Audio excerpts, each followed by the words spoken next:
사람의 몸은 참으로 신비하고 오묘한 것입니다. 우리 신체 중에 어느 한 부분이 심하게 상처를 입게 되면 그 아픔이 우리의 온몸을 휩싸고 돌게 됩니다. 그것은 우리의 몸이 하나이기 때문이죠.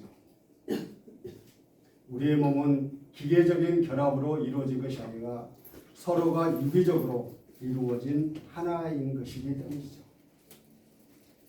그러므로 우리는 우리의 모든 지체의 건강과 안녕을 위해서 한 지체라도 무시하거나 소홀히 하지 말고 소중하게 보호해야 할 것입니다. 그리스도를 머리로 하는 한 지체로서의 교회의 경우도 마찬가지입니다. 각 성도는 모두가 한 몸을 이루는 지체들이기 때문이죠. 우리는 지극히 작고 연약한 성도라고 하더라도 그가 고통받지 않도록 내 몸과 같이 힘써서 돌보아 주어야 합니다. 오늘 우리가 읽은 본문은 교회를 몸에 비유하고 있는데요. 사도 바울은 고린도 교회 성도들에게 너희는 그리스도의 몸이요 지체의 각 부분이라고 이렇게 말하고 있습니다. 하나님 나라를 구현하는 교회를 사람의 몸에 비유하는 사도 바울의 비유법을 보면 너무나도 적절하고 탁월하다고 할 수 있습니다. 우리의 몸이 머리와 각 지체로 이루어져서 하나된 생명체로 존재하는 것처럼 하나님의 교회도 살아있는 생명체가 이렇게 함께 모여서 활동하는 생명의 공동체라는 말입니다. 즉 교회가 어떤 기구적인 조직이 아니라 살아있는 생명체로 존재한다는 것입니다. 이제 우리가 여기서 살펴봐야 할 것은 그리스도의 살아있는 몸을 이루고 있는 성도들에 대한 것입니다. 그러므로 본문을 중심으로 그리스도의 몸으로서 성도가 어떤 의미를 갖고 있는 존재인지, 그리고 그들이 이 세상에서 어떻게 살아가야 하는지에 대해서 함께 살펴보면서 의뢰받는 시간 되시기를 간절히 소원합니다. 첫째로 성도는 그리스도의 몸을 이루는 각 부분의 지체들입니다. 사람에게 있어서 자기 존재를 의식하는 만큼 중요한 것은 없습니다. 왜냐하면 자신에 대해서 명확하게 아는 사람만이 자기의 삶을 올바르게 살아갈 수 있기 때문입니다. 그래서 일찍이 철학자 소크라테스는 너 자신을 알라라고 말했던 것입니다. 그리스도인에게 대해서 자신에 대해서 바로 아는 것이 실로 중요한 문제입니다. 자신이 그리스도인이면서도 그 존재의 의미를 인식하지 못할 때 그는 실질적인 의미에서 그리스도인이라고 할 수가 없다는 것입니다. 더 나아가서 그의 교회에 참된 성도라고도 할 수가 없다는 것입니다. 사도 바울은 교회에 대한 몸의 비유의 근거가 예수 그리스도이심을 오늘 본문 12절에서 먼저 말씀하고 있습니다. 왜냐하면 교회는 그리스도의 몸이기 때문이죠. 그리고 몸에는 많은 신체 부위가 있고요, 많은 신체 부위는 한 몸을 이룬다는 것입니다. 그래서 본문 14절에 보니까 몸은 한 지체뿐만 아니라 여럿이라고 말씀하고 있는데, 이것은 몸의 여러 지체가 있지만 모든 각 지체들이 모여서 하나의 몸을 이룬다는 것입니다. 한마디로 우리 몸에 쓸데없는 지체는 하나도 없다는 것이죠. 그런데 우리는 그리스도 안에서 한 몸이지만 각각 다른 지체들입니다. 성도 개개인이 교회의 지체이므로 각각 다른 성도는 서로 한 마음으로 사랑해야 한다고 가르쳐주고 있습니다. 다양한 신체 부위가 있지만 각기 고유한 정체성을 유지하지 않으면 몸은 병들게 되어 있습니다. 한 가지라도 제대로 작동하지 못하고 한 가지라도 없다면 정상인이 아니라는 것이죠. 각 부위가 자기의 고유한 정체성을 가질 때 그 신체 부위뿐만 아니라 몸은 완전해지는 것이라고 말씀하고 있습니다. 그래서 15절에서 17절에 예를 들어서 설명하고 있는데, 바리새인에게 말하기를 나는 선이 아니니 몸에 붙어있지 아니하였다 할지라도 발이 몸에 붙어있지 아니한 것이 아니라고 말하고 있습니다. 또 귀가 나는 눈이 아니니까 몸에 붙어있지 아니하였다 할지라도 귀가 몸에 붙어있지 아니한 것이 아니라는 겁니다. 우리의 발도 귀도 몸에 붙어 있어야만 발의 역할을 할 수가 있고 귀의 역할을 할 수가 있습니다. 그러니 발이 손을 보고 몸이 아니라고 할 수 없고 귀가 눈을 보고 몸이 아니라 할 수 없다는 것입니다. 만약 모든 지체가 다 발이면, 또 모든 지체가 다 눈이면 어떻게 되겠습니까? 그러면 먹는 것을, 말하는 것은 어느 지체가 하겠습니까? 본문 18절의 말씀을 다 같이 읽겠습니다. 시작. 그러나 이제 하나님이 그 원하신 대로 지체를 각각 몸에 주셨으니. 아멘. 하나님은 사람들의 건강을 위해서 모든 지체를 적절하게 요소요소에 배치해 두시고 각 지체에 따라서 특이한 기능을 주셨다는 것입니다.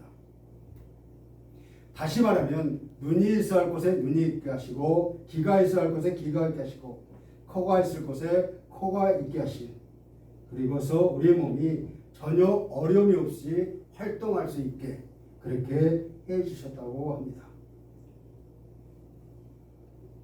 여러분 한번 생각해 보십시오.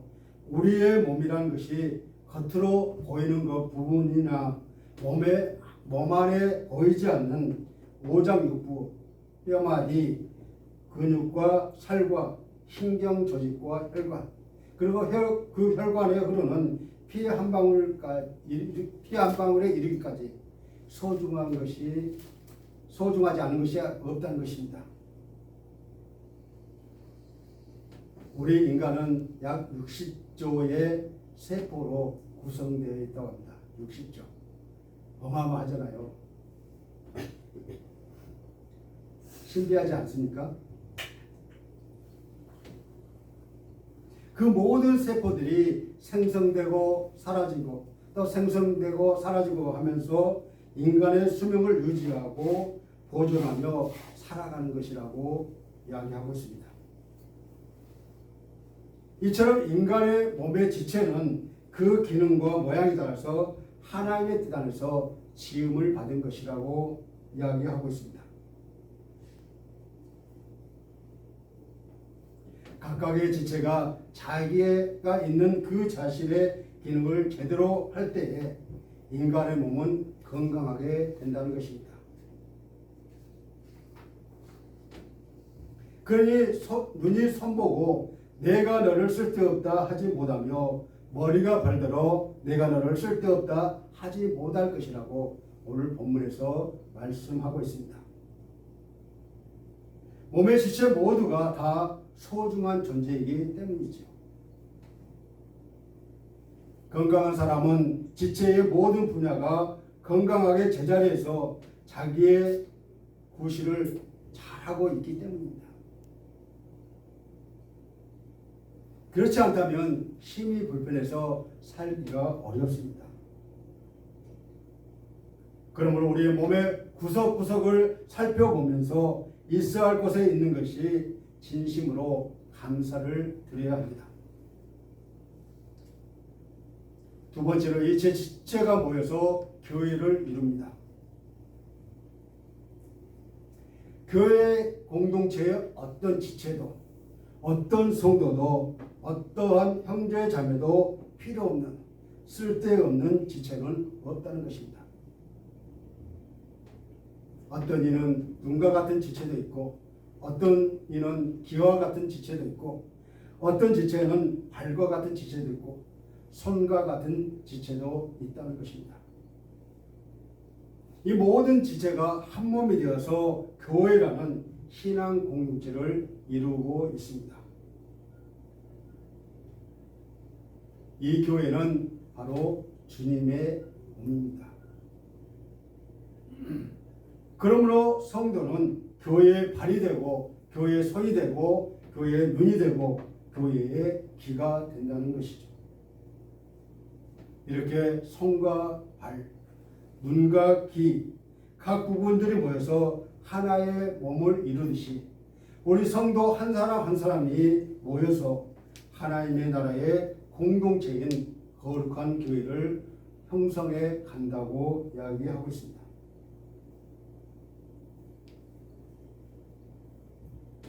모두가 교회에 필요해서 하나님께서 보내주신 것이고 각자의 지체로서의 역할이 있어서 보낸 것이 아니겠습니까? 우리 몸의 각 지체들이 꼭 필요한 그 자리에 붙어 있게 하신 것처럼 교회의 지체도 한 사람 한 사람이 꼭 필요해서 지금 우리 교회에 붙여 있는 것입니다. 그러므로 교회 안에서 조금 연약하고 부족한 이들 역시 소중한 우리의 지체이기 때문에 하나님의 사랑을 받는 소중한 지체라는 것을 인식하시기를 바랍니다. 본문 22절을 다 같이 읽겠습니다. 22절입니다. 시작. 그뿐 아니라 더 약하게 보이는 몸의 지체가 도리어 요긴하고. 아멘. 교회에서는 세상의 기준으로 볼 때 부족하고 연약한 사람들을 더 귀하게 여깁니다. 능력이 많고 많이 가진 사람들을 대접하는 것은 하나님 나라의 원리가 아니라는 것이죠. 능력을 많이 가진 자들을 뒤로 물러나고 부족하고 연약한 자들을 덮어주면서 교회가 하나가 되어야 합니다. 교회는 한 몸이기 때문에 한 지체가 고난을 받으면 모두가 고통을 느껴야 합니다.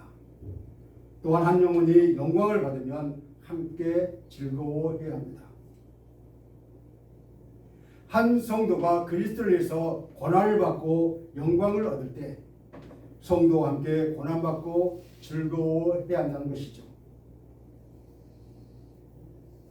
또한 하나님은 우리 몸의 장기들 하나하나가 소중하니까 약하지만 모두 다 몸속에 이렇게 두었다는 것입니다.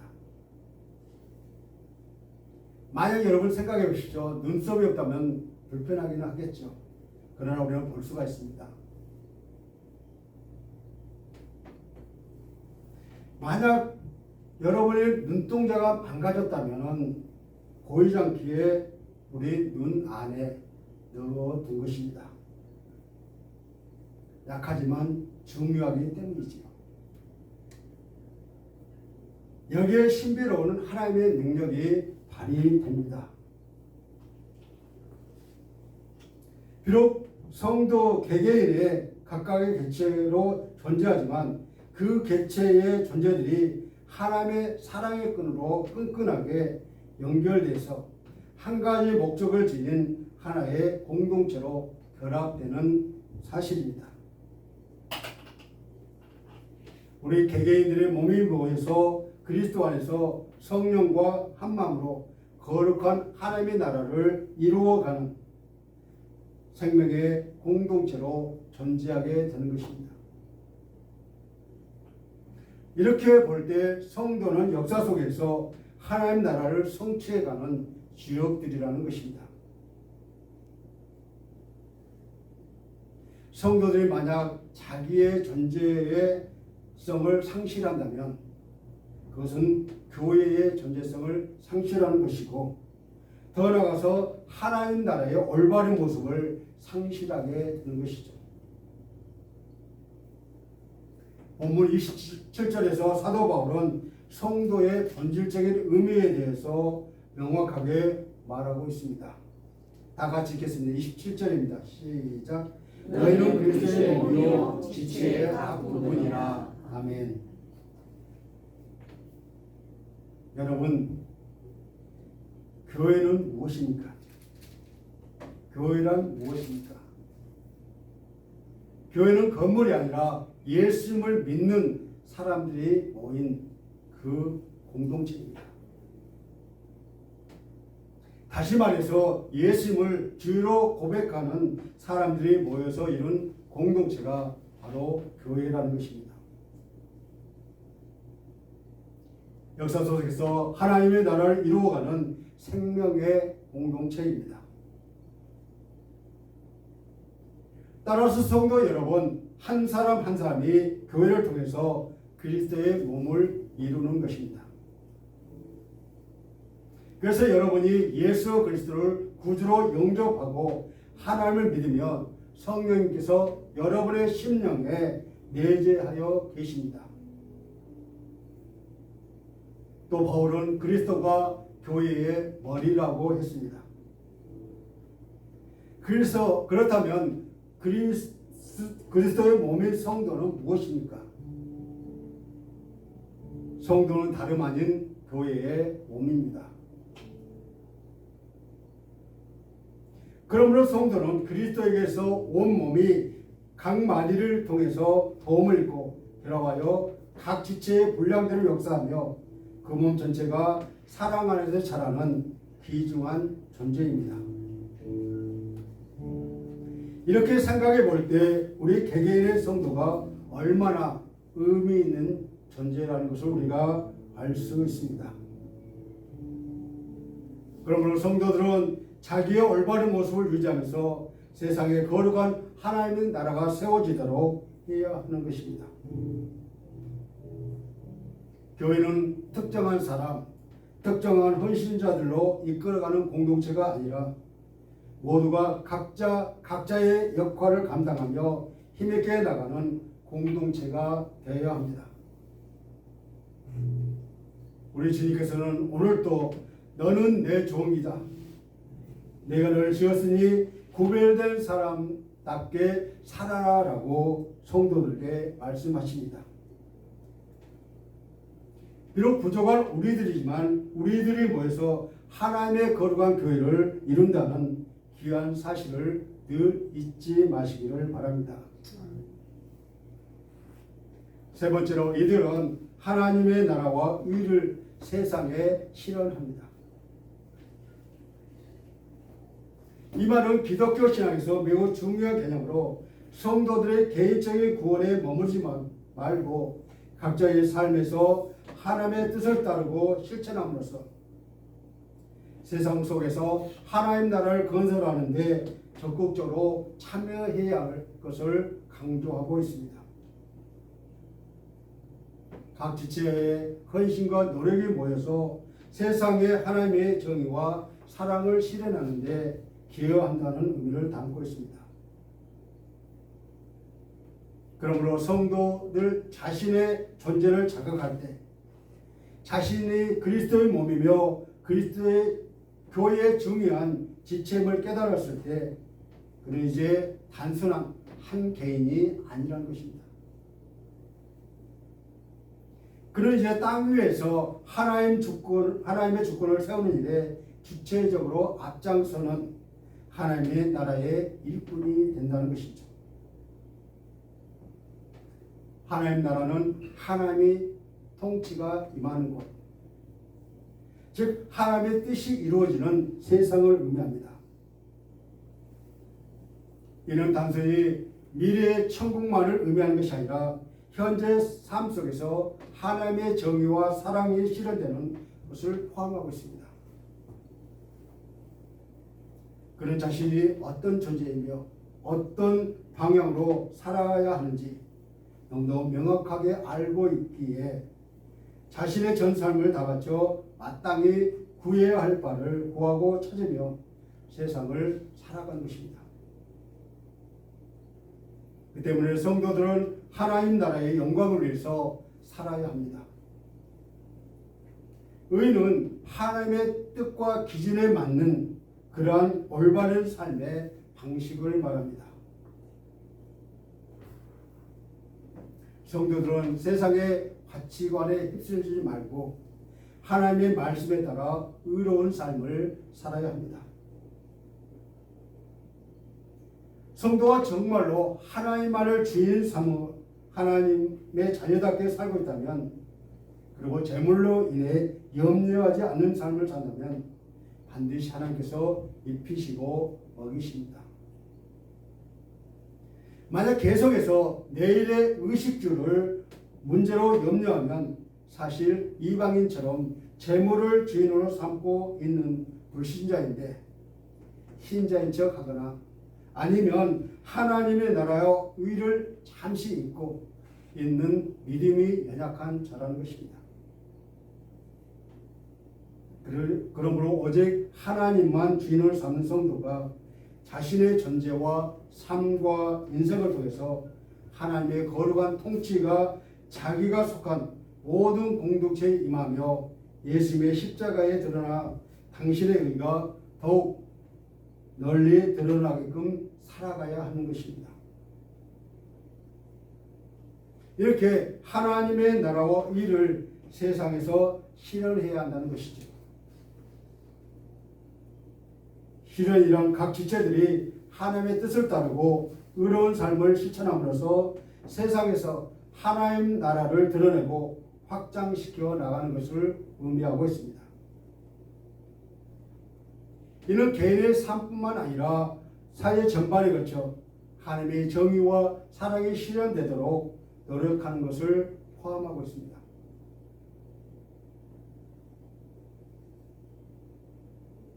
오늘 우리가 사는 이 세상에는 많은 교회가 존재하고 있고, 그리고 그 안에는 엄청난 많은 신자들이 있습니다. 1차적인 의미로 볼 때 교회와 신자의 수가 많다는 것은 그만큼 하나님 나라의 역사가 풍성하게 이루어졌다는 의미입니다. 하지만 정작 오늘날의 교회의 현실을 돌아볼 때 과연 오늘날의 교회와 신자들이 얼마나 참된 하나님의 나라와 의를 추구하고 있는가 하는 의문을 제기하지 않을 수가 없습니다. 오히려 잘못된 물질적 팽창주의와 성장 제일주의 속에서 지금 하신 하나님의 뜻을 저버리고 있지는 않은지 심히 염려가 됩니다. 오늘 우선 우리 자신부터, 우리가 몸담고 있는 우리 교회부터 진정 하나님께 요구하시는 올바른 신앙으로 우리가 살아가고 있는지 심각하게 묻고 깊이 반성하는 시간이 되시기를 간절히 바랍니다. 사랑하는 성도 여러분, 우리는 홀로 한 분이신 하나님을 영원의 아버지로 섬기며 예수 그리스도의 피로 형제 자매된 성도들은 한 몸이요 한 가족이라는 신앙 공동체 의식을 가져야 합니다. 사도 바울은 너희는 그리스도의 몸이요 지체의 각 부분이라 라고 이렇게 말씀했듯이 오늘 우리에게는 주를 위하여 살기도 하고 죽기도 하겠다는 공동체 의식이 필요합니다.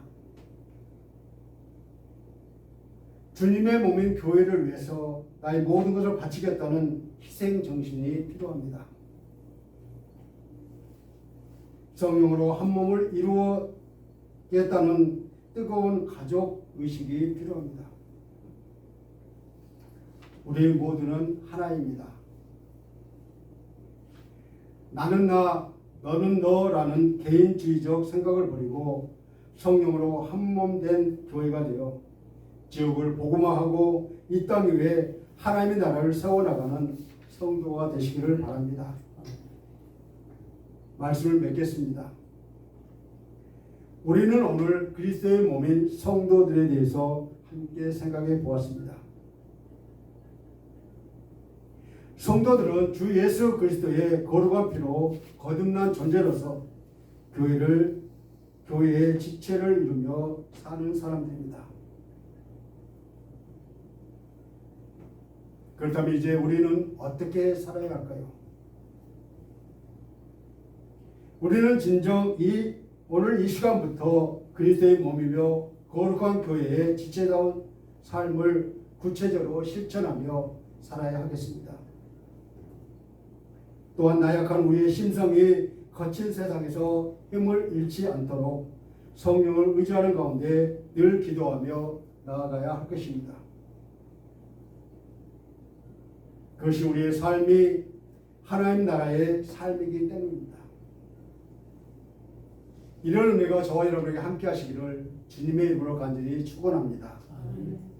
이 시간 나는 주 안에서 한 몸임을 기억하고 교회의 한 지체로서 살아가고 있는지 잠시 묵상하시겠습니다.